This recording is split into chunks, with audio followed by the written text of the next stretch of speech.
పేతురు రాసిన మొదటి పత్రిక 4:19. కాబట్టి దేవుని చిత్త ప్రకారం బాధపడువారు సత్ప్రవర్తన గలవారై నమ్మకమైన సృష్టికర్తకు తమ ఆత్మలను ఏం చేయాలి? అప్పగించాలి. మళ్ళా చదివిస్తాను చూడండి, చదువు. కాబట్టి దేవుని చిత్త ప్రకారము బాధపడేవారు సత్ప్రవర్తన గలవారై నమ్మకమైన దేవునికి తమ ఆత్మలను అప్పగించుకోవాలి. సత్ప్రవర్తన, మంచి ప్రవర్తన కలిగిన వారై ఒకరోజు మనం ఇక్కడి నుంచి వెళ్ళాలి. ఈ ఆత్మను దేవునికి అప్పగించాలి. తండ్రి, నీ చేతికి నా ఆత్మను అప్పగిస్తున్నానని యేసు ప్రభు శిలువలో పలికిన 7వ మాట ప్రకారంగా ఆ రోజు స్టీఫెన్ను రాళ్లతో కొడుతున్నప్పుడు ఆయన చనిపోయే ముందు నా ఆత్మను నీకు అప్పగిస్తున్నాను అని చెప్పి ప్రాణం విడిచినట్టుగా ఒకరోజు మనం తప్పకుండా వెళ్ళాలి. అవి వెళ్ళేటప్పుడు, నీ ప్రాణం పోయేటప్పుడు నీకు అర్థమవుతుంది. అలాంటప్పుడు నువ్వు లెక్క చెప్పాలి. దానికి ముందుగా మంచి ప్రవర్తన కలిగిన వ్యక్తివైతే నీ ఆత్మను తండ్రికి అప్పగించు. అయ్యా, ఇక్కడ బతికినంత కాలం ఇప్పుడు చెప్పిన 7 విషయాలు మంచిగానే చేశాను. నేను కుటుంబంలో మంచి ప్రవర్తన కలిగి ఉన్నాను, సంఘములో మంచి ప్రవర్తన కలిగి ఉన్నాను, ఉద్యోగం దగ్గర మంచి ప్రవర్తన కలిగాను, సమాజంలో మంచి ప్రవర్తన కలిగి ఉన్నాను. తండ్రి, ఈ ఆత్మని నీకు నేను అప్పగిస్తున్నాను అని చెప్పి. ఏ ప్రవర్తన చెప్పండి? ఏ ప్రవర్తన? సత్ప్రవర్తన. ఒక అమ్మాయిని మీకు పరిచయం చేస్తున్నాను, వినండి. ఒక అమ్మాయి. సత్ అంటే అలా చెప్పండి, మంచి. మంచి. అందుకే అమ్మాయిలకు అబ్బాయిలకు మరొకసారి జాగ్రత్త, నీ ప్రవర్తన జాగ్రత్త. పొరపాటు నా ప్రవర్తన చేజారిపోయిందంటే దాన్ని సరిచేసుకోవడం చాలా చాలా చాలా కష్టమని మరొకసారి మీకు నేను మనవి చేస్తున్నాను. ఎవరు ఆ అమ్మాయి అంటే రూతు. ఇప్పుడు చదవండి, రూతు గ్రంథానికి వెళ్ళండి. రూతు గురించి 2-3 విషయాలు మీతో పంచుకొని ముగింపు తీసుకొని వస్తాను. 3వ అధ్యాయం 10వ వచనం రూతు గ్రంథం. ఈమెకు రాయబడింది సత్ప్రవర్తన అని ఆమె గురించి. నా కుమారి, యెహోవా చేత నీవు దీవించబడిన దానివి. కొద్దివారినే గాని గొప్పవారినే గాని యవనస్తులను వెంబడించిన దానివి కాదు. ఇప్పుడు బాగా అండర్లైన్ చేసుకోండి. మీ మునపటి సత్ప్రవర్తన కంటే వెనకటి సత్ప్రవర్తన అద్భుతము. మునుపు మంచి ప్రవర్తన కలిగి ఉన్నావు ఋతు. నేను చూశాను, నిన్ను విన్నాను నీ గురించి. ఎవరు ఈ మాటలు చెప్తుంది? అమ్మా చెప్పండి, ఎవరు? బోయాజు. ఎలాంటి పరిస్థితో తెలుసా మీకు? ఏమండి, పరిస్థితి ఎలాంటిదో తెలుసా మీకు? సందర్భం ఎలా ఉంటుందో తెలుసా? అక్కడ అసలు అప్పుడు ఆ మాటలు మాట్లాడుకునే స్థితి అయితే కానే కాదు. అసలు ఎలా మాట్లాడాడో, అసలు ఆ సందర్భంలో బోయాజు ఎంత అద్భుతంగా ప్రవర్తించాడో ఆశ్చర్యం. నిజంగా ఒక పురుషుడు ఇలా మాట్లాడటం ఇక్కడే మనం చూస్తాం. ఏషేవుని చూసాం, బోయాజును చూస్తున్నాం. ఈ 3వ అధ్యాయంలో ఎంతో ప్రేమించిన అత్త ఎవరిని? రూతును. నా కోసం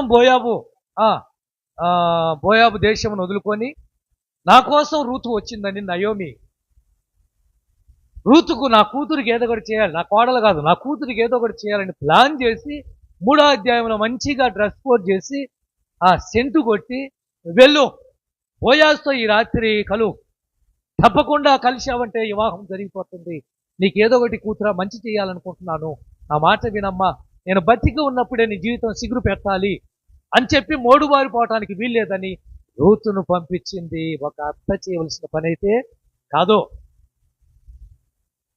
అలా పంపించిన తర్వాత అప్పటికే టైం 9:30, 10 అయిపోయింది రాత్రి. కళ్ళం దగ్గర పొలంలో బోయాజు ఉన్నాడు.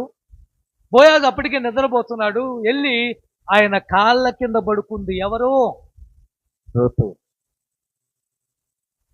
యవనస్తుడు, పెళ్లి కావలసిన వాడు, పెండ్లైన అమ్మాయి, భర్తను పోగొట్టుకొని విధవరాలుగా మిగిలిపోయినటువంటి రూతు ఏమా యవనస్తురాలే. ఇప్పుడు సమయము బహుశా 9:30, 10 గంటలు అయిపోయింది. పడుకున్నారు. ఆయన కాళ్ళ కింద పడుకున్నప్పుడు అప్పటికి టైము 11 కావచ్చింది. కాళ్ళు ఎందుకో చాపుకున్నాడు, కాళ్ళు తగిలినాయి. ఎవరికి తగిలింది? రూతుకు తగిలినాయి. ఇది గమనించిన బోయాజు ఎవరా అని చూస్తే, ఎవరు నువ్వు అని అడిగాడు. ఏమంది ఆమె? నేను రూతును, నీ దాసురాలను, కనుక కాస్త కొంగు అంటే దయ చూపించి నన్ను నీ భార్యగా చేసుకో, అలా అర్థం చేసుకో. ఇది సిచ్యువేషన్, ఇది పరిస్థితి. ఇలాంటి పరిస్థితుల్లో బోయాజు మాట్లాడిన మాటలకు మైండ్ తిరిగిపోద్ది అంతే. ఆమె మనసును ఎలా మోటివేషన్ చేశాడు అంటే, నువ్వు దీవించబడిన దానివి. ఎవరి చేత? యెహోవా చేత దీవించబడిన దాన్ని. నువ్వు సామాన్యమైన వ్యక్తి కాదమ్మా. నీ ప్రవర్తన నేను చూశాను, నీ నడవడి నేను చూశాను, నువ్వు మాట్లాడే విధానం నేను చూశాను. నువ్వు ఇలాంటి పని చేయటానికి వీలు లేదు. అర్థమైందా నీకు? నువ్వు ఎక్కడికి ఎందుకు వచ్చావో నాకు అర్థమైపోయింది. నా మాట విను. మున్నపటి ప్రవర్తన కంటే వెనకటి ప్రవర్తన చాలా అద్భుతంగా ఉంది నీది. ఆ పొలంలో ఎంతో మంది యవనస్తులు ఉన్నారు. నేను పెద్ద రైతుని, కానీ ఎప్పుడు కూడా యవనస్తుల్ని ఎమ్మడిచ్చినట్టు కానీ ఏదంటారుగా, నువ్వు మాట్లాడే విధానంలో వారితో సంప్రదించినట్టుగా నేను చూడలా. ముందు కంటే కూడా వెనక ప్రవర్తన నాకు చాలా బాగా నచ్చింది. ఆ మాట విని దయచేసి రాత్రి ఇక్కడ ఉండి తెల్లవారక ముందే నువ్వు ఇంటికి వెళ్ళిపో. నీకు సమీపమైన ఒక బంధువు ఉన్నాడు, వాడు గిన నిన్ను పెళ్లి చేసుకోకపోతే నేనే నిన్ను పెళ్లి చేసుకుంటాను, నీకు హామీ ఇస్తున్నాను అంతే. ఆమెను తెల్లవారుజాము 4 గంటల దాకా అక్కడ పడుకొని వచ్చి చూడండి, ఒక అమ్మాయి ఒక అబ్బాయి రాత్రి అక్కడ ఉంటే ఏమీ జరగలేదండి. ప్రవర్తన ఎలా ఉంది? చలికాలం మళ్ళీ తెల్లవారుజాము 4 గంటల కల్లా రూతును వెంటనే, అమ్మ బయలుదేరి ఊరికి వెళ్తావా, ఆగు అని చెప్పి కొన్ని గోధుమలు యవలలు మూటగట్టి పంపించారు. ఎక్కడేమో నిద్రపోయిందా? ఎవరు ఆవిడ? ఎవరు? నయోమి. నా కోడల పరిస్థితి ఏమిటో, ఎలా ఉందో, ఏం జరిగిందో వెళ్ళగానే అమ్మ ఏం జరిగింది ఏంటంటే మొత్తం చెప్పింది రూతు. అక్కడ ఏం జరిగిందో, బోయాజు ఏం మాట్లాడాడో, ఏమిచ్చి పంపించాడో కూడా మొత్తం చెప్పటం మనం చూస్తాం. పిల్లగా ఏనండి, ఈరోజు రూతు క్రీస్తు వంశవాళి మత్తయి సువార్త 1వ అధ్యాయంలో రూతు పేరు ఎక్కిందంటే ఊరకనే ఎక్కలా. యేసుక్రీస్తు వంశము లేక ఆమె పేరు వచ్చింది అంటే మోయాబీయురాలైన విగ్రహారాధికులకు విగ్రహారాధి కొంపలో పుట్టినటువంటి ఆవిడ ఈవిడ. అంతేకాదు వాయు వరుస లేనటువంటి సంతానములో జన్మించిన మోయాబీయురాలైన రూతు క్రీస్తు వంశంలోకి రావడానికి కారణం చెప్పమంటారా? నెంబర్ 1 ఏ రూతు గ్రంథం 1వ అధ్యాయం 14వ వచనం. 1వ అధ్యాయం 14వ వచనం. వార్ప తన అత్తను ముద్దు పెట్టుకొని, రూతు ఆమెనంటే అత్తను అత్తుకుంటే వార్ప మాత్రం ముద్దు పెట్టుకొని వెళ్ళిపోయింది. ఏం జరిగింది? నయోమి తన భర్తను తీసుకొని మోయాబు దేశానికి బెత్లెహేమును విడిచిపెట్టి వెళ్ళిపోవటం, అక్కడ 2 కొడుకులు 2 భర్త అందరూ సంపాదించుకోవటం కరువులో. అక్కడికి వెళ్ళిన తర్వాత నయోమి భర్త చనిపోవటం. అయ్యో ఇప్పుడు నాకు అండెవరని 2 కొడుకులకు అక్కడే మోయాబు స్త్రీలను పెళ్లి చేయటం, వార్పాను రూతును పెళ్లి చేయటం. ఆ తర్వాత 2 కుమారులు చనిపోవటం. చనిపోయిన తర్వాత దిక్కు తోచక ఎవరో చెప్పారు, మరలా వర్షాలు పడ్డాయి, బెత్లెహేములో పంటలు పండుతున్నాయి, అమ్మ మీరు అక్కడికి వచ్చి బతకొచ్చని. ఈ కబురు విన్న ఈమెడ మరలా బెత్లెహేము బయలుదేరదామనుకున్న సమయంలో 2 కోడలు ఉన్నారు, భర్తలు లేరు, వీళ్ళని నా ఎంట తీసుకెళ్ళి ఏం చేసుకోమంటావు అని చెప్పి ఆమె చెప్పిన మాట, అమ్మ మీరు యవనస్తులుగా ఉన్నారు, మీరు వెళ్ళండి, మీ అమ్మా నాన్న దగ్గరికి వెళ్ళండి, ఒక మంచి సంబంధం చూసి పెళ్లి చేసుకోండి, మరలా పిల్లల్ని కనండి, ఇక నా దగ్గర కొడుకులు లేరు, దయచేసి నా మాట వినండి అంటే దానికి వార్ప సంతోషంగా అతను ముద్దు పెట్టుకొని వెళ్ళిపోవడం మనం చూస్తాం. అయితే రూతు మాత్రం అత్తను హత్తుకొనెను. క్రీస్తు వంశవాళ్ళలో రూతు పేరు వచ్చింది అంటే అర్థం తెలుసా మీకు? తన కోరికలను చంపుకుంది, తన ఆశలను చంపుకుంది, శరీర ఇచ్ఛలకు లొంగిపోలేదు. వార్ప వెళ్ళినట్టుగా తిరిగి మోయాబు దేశానికి వెళ్ళి పెళ్లి చేసుకోవాలన్న ఆశ చంపేసుకుంది. వార్పలాగా శరీర ఇచ్ఛలకు ముందుకు వెళ్లకుండా తన అత్తైన నయోమితో ముందుకు వెళ్ళటానికి కొనసాగింది. కాబట్టి రూతు పేరు క్రీస్తు వంశవాళ్ళలో కనిపిస్తుంది. దేవునికి స్తోత్రం, హల్లెలూయా. ఎంతమంది ఉన్నారు ఈరోజు కోరికలను చంపుకునే వాళ్ళు? క్రీస్తు కోసం శరీర ఇచ్ఛలు, శరీర కోరికలు. ప్రియమైన దేవుని బిడ్డల, ఆ రోజు రూతు ఆర్ప కోరికల కోసం పరిగెడితే, శరీర ఇచ్ఛల కోసం పరిగెడితే, రూతు మాత్రము అన్నిటిని అణుచుకుంది. నెంబర్ 2 బి, 1 అధ్యాయం 18 వచ్చిన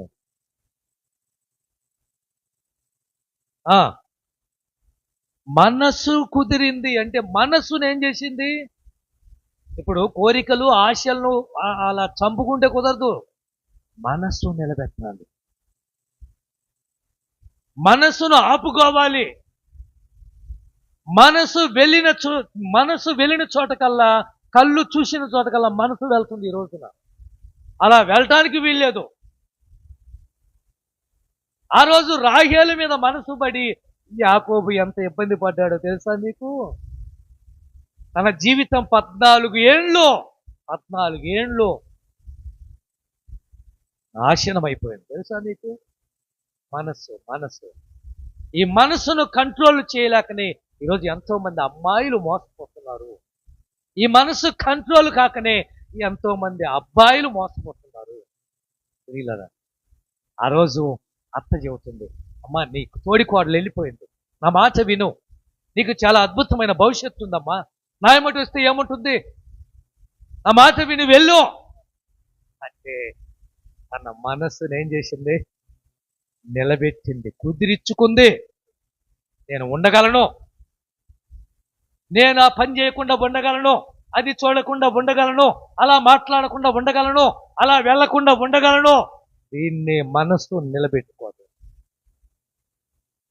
రూతు ఊరకనే మత్తయి సువార్త 1 అధ్యాయంలో క్రీస్తు వంశ వాళ్ళకి ఊరకనే రాసి పెట్టలేదండి పరిశుద్ధాత్మ దేవుడు. కోరికలకు ఆశలకు లొంగిపోకుండా, వాటికి లోనైపోకుండా చచ్చిపోయిందండి. యవ్వన స్థితిలో కోరికలను చంపుకుంది. నెంబర్ 2, మనస్సును అటు ఇటు వెళ్లకుండా దాన్ని కుదురుపరుచుకుంది. నెంబర్ 3 సి, 2 అధ్యాయం 8 వచ్చిన, నా కుమారి నా మాట విను, వేరొక పొలములేకి వేరుకోవటానికి పోవద్దు, దీనిని విడిచిపోవద్దు, ఇచ్చట నిల్లకడగా ఉండు. రూతు 3వ విషయము చేసింది ఏమిటో తెలుసా? ఒకే చోట నిలకడగా ఉంది, ఒకే చోట స్థిరంగా ఉంది. 2వ అధ్యాయంలో బెత్లెహేముకి చేరుతారు. 1వ అధ్యాయం తర్వాత నయోమితో కోడలు అంటది, అత్తమ్మా, రూతు అంటది, నువ్వు ఇంటి దగ్గర ఉండు, నువ్వేం పనికొద్దు, నేనే వెళ్తాను, నేను చూసుకుంటానంది. ఆమె వెళ్ళింది. అడ్రస్ ఎలా కనుక్కుందో తెలియదు. బోయాజు పొలంలోకి ఉంది, పెద్ద ఆసామి ఆయన పొలంలో పరిగేరుకుంటా ఉంది. ఆయన అడిగాడు, ఎవరు ఈవిడ, ఈ అమ్మాయి ఎవరంటే, పలాని నయోమి కోడలంటే, ఆ జాగ్రత్త, అమ్మాయితో ప్రవర్తించిన జాగ్రత్త అని చెప్పటం. ఆ తర్వాత ఆ ప్రవర్తన చూసినటువంటి బోయాజు అంటాడు, మా ఇంక ఎవరి పొలంలోకి వెళ్ళాల్సిన పని నీకు అంటే అర్థమైందా? మీకు అర్థమైందా? నీకు కావలసినంత పరిగి ఇక్కడ దొరుకుతుంది, అది దాని అర్థం. వాడి పొలంలోకి ఈడి పొలంలోకి వెళ్ళాల్సిన పని నీకు. ఇక్కడ నువ్వు ఎలా ఉండాలంటే నిలకడగా ఉండు చాలు. సరిపోయినంత మేత నీకు దొరుకుతుంది, సరిపోయినంత భోజనం ఇంటికి వస్తుంది. ఈరోజు అనేక మంది సంఘాలను విడిచిపెట్టి వెళ్ళిపోవటానికి కారణం ఏంటి? కొన్ని సంఘాల్లో మేత లేకపోవడం, సరైన వాక్యం లేకనే ఈ సంఘాన్ని వదిలిపెట్టి వేరే సంఘాలకు వెళ్ళిపోతాం. నెంబర్ 2, ఈర్ష్య, అసూయ. సేవకుడు కుటుంబము పైకి రావటం చూసి దాన్ని నచ్చుకోలేక వేరే సంఘాలకు వెళ్ళే వాళ్ళని కూడా చూస్తున్నాం. ఎందుకంటే ఈ మధ్యకాలం ఒక పాస్టర్ గారు నాకు కనిపించారు. ఏంటి అంటే, ఏం లేదు పాస్టర్ గారు, దేవుడు మమ్మల్ని దీవించాడు, మంచి ఇల్లు కట్టుకున్నాం, మంచి కారు కొనుక్కున్నాం, ఈ కారు ఇల్లు కట్టుకున్న తర్వాత సంఘం కాకి వెళ్ళిపోయింది పాస్టర్ గారు అన్నారు. ఏంటి అలా అంటున్నావు అంటే, ఆయన అన్నాడు, మరి ఎందుకో నాకు అర్థం కాలేదు పాస్టర్ బాబు, దానియేలు అంటాడు నన్ను, దానియేలు ఎందుకో నాకు అర్థం కాలేదు, మరి ఏమైందో వాళ్ళకి అర్థం కాలేదు, వాళ్ళలో ఎంతో కొంత నేనంటే ప్రేమ కలిగిన వాళ్ళు ఉన్నారు, నేనంటే పడిన వాళ్ళు కూడా ఒకే సంఘములో క్రీస్తు రాకడ వరకు స్థిరపడి ఉండు, సంఘాన్ని వదిలిపెట్టి వెళ్ళొద్దు, నిలకడగా ఒక సంఘములోనే కావలసినంత వర్తమానం మన సంఘములో ఉంది. నేను మాట్లాడదలుచుకుంటే గంటన్నర మాట్లాడతాను తెలుసా. పరిశుద్ధాత్మ ద్వారా ఎంతవరకు మాట్లాడాలి అంతవరకే బోధించాలని పరిశుద్ధాత్మ. అమ్మా వేరే పొలంలోకి వెళ్ళొద్దు, ఇక్కడ కావలసినంత మేత ఉంది, నిలకడగా ఎక్కడే ఉండు, ఒకే చోట ఉండు, అక్కడ రాయబడిన ఒకే చోట ఉండు, ఒకే ఉద్యోగంలో స్థిరపడు, ఒకే ప్రాంతంలో స్థిరపడు.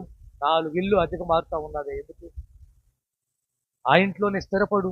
దేవుడు కనికరించి ఆ ఇంట్లో ఉండి మంచి ఇల్లు కొనుక్కో, లేకపోతే ఆ ఇంటిదే కొనుక్కో. అంటే అర్థమైందా? ఎందుకు 4 ఊర్లు తిరగటం? ఎక్కడికి వెళ్ళిన రూపాయికి చెప్పండి. ఈ సామెత తెలియదా మీకు? మా నాన్నగారు అనేవాడు, ఎక్కడికి వెళ్ళిన రూపాయికి 16 అనాలి అంటాడు. అర్థమైంది? ఎక్కడికి వెళ్ళినా సంపాదించినా అదే డబ్బురా. అయిపోయింది. డి 4 3వ అధ్యాయం 13వ వచనం, ఋతు గ్రంథం.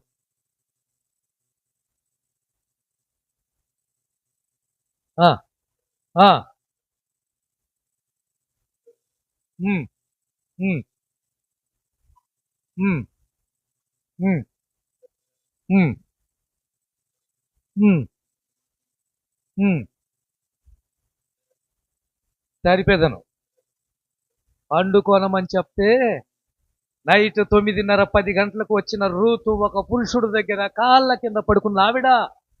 అలాంటి పరిస్థితుల్లో ఎంత ఓపిక కావాలో ఆలోచిస్తారు, ఎంత కంట్రోలింగ్ చేసుకోవాలో ఆలోచించండి. బోయాజు బహుశా పైకి ఒకవేళ మాట్లాడుతున్నాడో రూతుకు తెలియదు, పైకి అలా చెప్తున్నాడేమో అనుకోవచ్చు కదా. రూతు ఆ మాట వినమ్మా, ఈ రాత్రి ఇక్కడే పడుకో, అని నువ్వు అనుకున్నట్టుగా మనం ఏమి చేయటానికి వెళ్ళలేదు, రేపు పొద్దున మిగతా సంగతులన్నీ మాట్లాడుకుందామంటే అలాంటి పరిస్థితులు గుండా వెళ్తున్నప్పుడు ఒక అమ్మ ఎంత కంట్రోల్ చేసుకొని ఆ రాత్రి ఓపికతో ఉందో ఒక్కసారి ఆలోచిస్తుంది.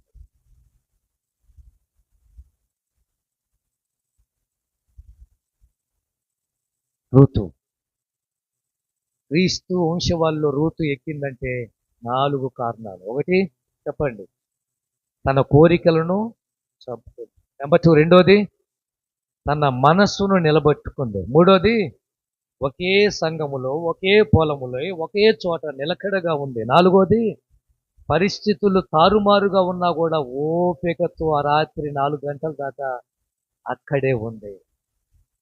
వీళ్ళారా ప్రవర్తన.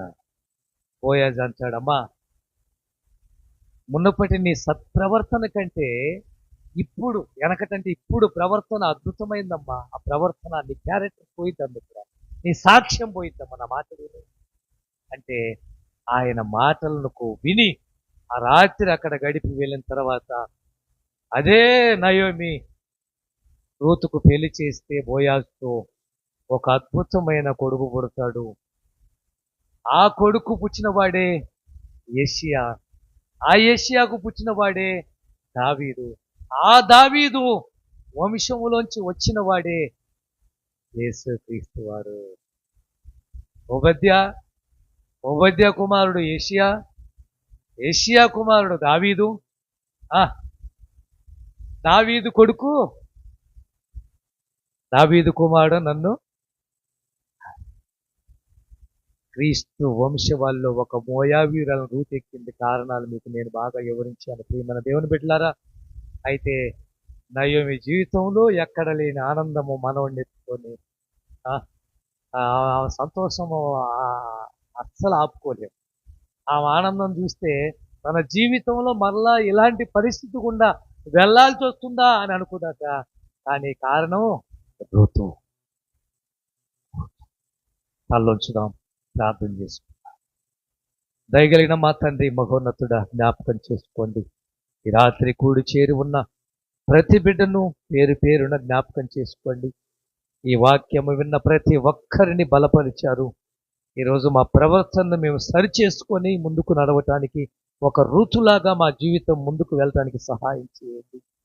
అలాగనే ఈ వాక్యము నాయన ఎంతమంది అయితే వింటున్నారో వారందరినీ దీవించమని, నీకే మహిమ ఘనత ప్రభావాలు చెల్లించుకుంటూ ప్రభువైన యేసుక్రీస్తు నామమున ప్రార్థన సమర్పించి అడిగి వేడుకొనుచున్నాము తండ్రి.